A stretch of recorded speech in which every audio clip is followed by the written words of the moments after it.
ಮಾಲಿಕೆ 5 ಪುಸ್ತಕ ಪರಿಚಯ 18 ತಿಂಗಳ ವಿಶೇಷ ಸರಣಿ ವಿಶೇಷ ವಿ.ಕೃ. ಗೋಕಾಕ್ರವರ ಸಮರಸವೇ ಜೀವನ ಸರಣಿ.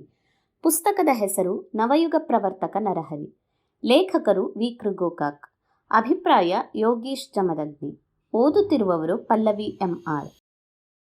ಸಮರಸವೇ ಜೀವನ ಮಾಲೆಯ ಕೊನೆಯ ಕಾದಂಬರಿ ನರಹರಿ ನೂತನ ಯುಗದ ಪ್ರವಾದಿ. ಕಥನ ಪ್ರವೇಶಕ್ಕೆ ಮುನ್ನ ಒಂದಷ್ಟು ವಿವರವೆಂದರೆ, ಈ ಕಾದಂಬರಿಯನ್ನು ವಿ.ಕೃ. ಗೋಕಾಕರು ಆಂಗ್ಲ ಭಾಷೆಯಲ್ಲಿ Narahari prophet of new India ಎಂಬ ಹೆಸರಿನಲ್ಲಿ 1972ರಲ್ಲಿ ಬರೆದಿರುತ್ತಾರೆ. ಕಾದಂಬರಿಯ ಅನುವಾದವನ್ನು ಶ್ರೀ ಎಚ್.ಎ. ರಾಮಕೃಷ್ಣ ಎಂಬುವವರು ಮಾಡಿರುತ್ತಾರೆ. ಶ್ರೀಯುತರು ಕೃಷಿ ವಿಶ್ವವಿದ್ಯಾನಿಲಯದಲ್ಲಿ ಆಂಗ್ಲ ಸಾಹಿತ್ಯ ಉಪನ್ಯಾಸಕರು. ಕಾದಂಬರಿಯಲ್ಲಿ ಪ್ರಥಮ ಪರ್ವ, ದ್ವಿತೀಯ ಪರ್ವ ಮತ್ತು ತೃತೀಯ ಪರ್ವ ಎಂದು ವಿಂಗಡಿಸಿದೆ. ಇಲ್ಲಿ ಕಾವ್ಯ, ಆಧ್ಯಾತ್ಮ, ದರ್ಶನ ಮತ್ತು ಅತೀಂದ್ರಿಯ ಜ್ಞಾನ ಮಿಲಿತಗೊಳ್ಳುತ್ತವೆ. ಆಧುನಿಕ ಭಾರತದ ಹಾಗೂ ಪ್ರಪಂಚದ ವಿದ್ಯಮಾನಗಳು ಹಾಗೂ ಮಾನವ ಜೀವನದ ಸೂಕ್ಷ್ಮ ಸಂವೇದನೆಗಳು ಬದುಕಿನ ಸೂತ್ರಗಳಾಗಿ ಐಕ್ಯಗೊಂಡು ಘರ್ಷಣೆಯಾಗಿ ಘಟಿಸಿದರೂ ಅಂತಿಮದಲ್ಲಿ ಆತ್ಮೋನ್ನತಿಗೆ ಪೂರಕ ಚೇತನ ಶಕ್ತಿಯಾಗಿ ಪರಿವರ್ತಿತಗೊಂಡು ರಸಾನುಭವದಲ್ಲಿ ಮೀಯುತ್ತವೆ ಎಂಬುದಾಗಿ ಅನುವಾದಕರು ಸ್ಪಷ್ಟಪಡಿಸುತ್ತಾರೆ. ವಿ.ಕೃ. ಗೋಕಾಕ್ರವರ ಮುನ್ನುಡಿ ಇದೆ. ಹಿಂದಿನ ಕಾದಂಬರಿಗಳು ವೇಗದಿಂದ ಸಾಗಿದರೆ ಇಲ್ಲಿ ಕಥೆ ನಿಧಾನವಾಗಿ ಸಾಗುತ್ತದೆ.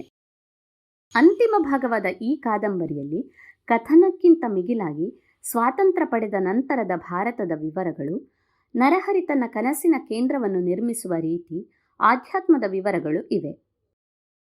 ಕಾಲೇಜು ದಿನಗಳಲ್ಲಿ ನರಹರಿ, ವಿಷ್ಣು, ಸೀನುವಿನ ಸಹಪಾಠಿಯಾಗಿದ್ದ ಭೀಮು ಈಗ ಇಲ್ಲಿ ಸರ್ಕಾರದ ಮುಖ್ಯ ಕಾರ್ಯದರ್ಶಿಯಾಗಿರುತ್ತಾನೆ.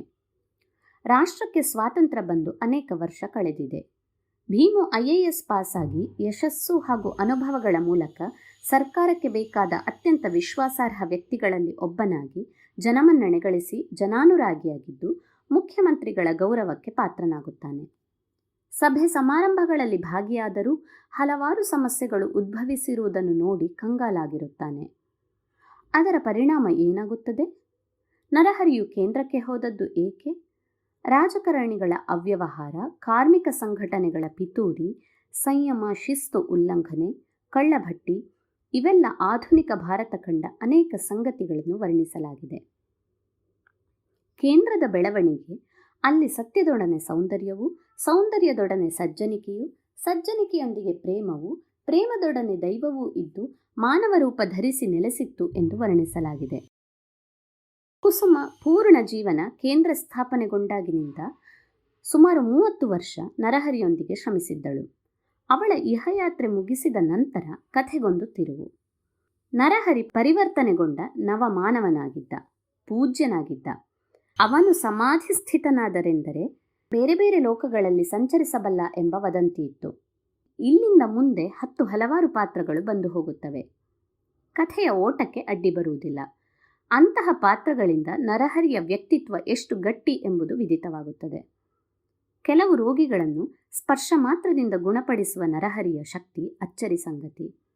ಇಲ್ಲಿಂದ ಮುಂದೆ ಪವಾಡ ಸದೃಶ ಸಂಗತಿಗಳನ್ನು ಸಾಲು ಸಾಲಾಗಿ ವರ್ಣಿಸಿ ವಿವರಿಸಿದೆ. ಈ ಹಂತಕ್ಕೆ ಅವನು ಸ್ವಾಮೀಜಿ, ಗುರೂಜಿ ಎಂದು ಕರೆಯಲ್ಪಡುತ್ತಾನೆ ಎಂಬ ಅಂಶವನ್ನು ಜಿಜ್ಞಾಸು ಭೀಮುವಿಗೆ ತಿಳಿಸುತ್ತಾನೆ.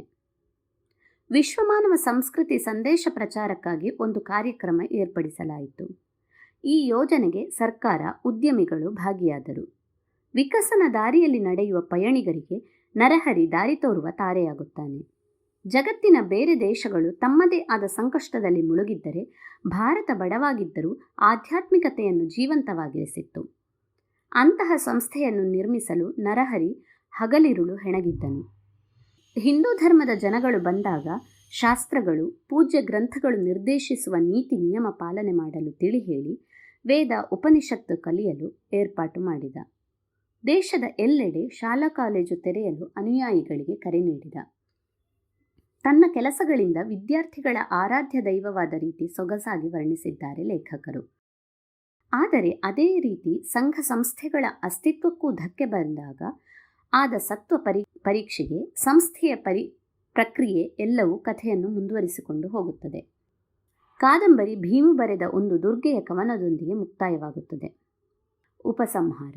ಇದೊಂದು ಬೃಹತ್ ಕಾದಂಬರಿ, ಸಾಮಾಜಿಕ, ಕೌಟುಂಬಿಕ, ರಾಜಕೀಯ ವಿಶ್ಲೇಷಿತ ಕಾದಂಬರಿಯೂ ಹೌದು. ಓದಿದಷ್ಟು ತಿಳಿಯುವ ಸರಕು ತುಂಬಿದೆ. ಅನಾ ಮತ್ತು 1667 ಪುಟಗಳ ಈ ಕಾದಂಬರಿಯಲ್ಲಿ ಏನಿಲ್ಲ, ಎಲ್ಲವೂ ಉಂಟು.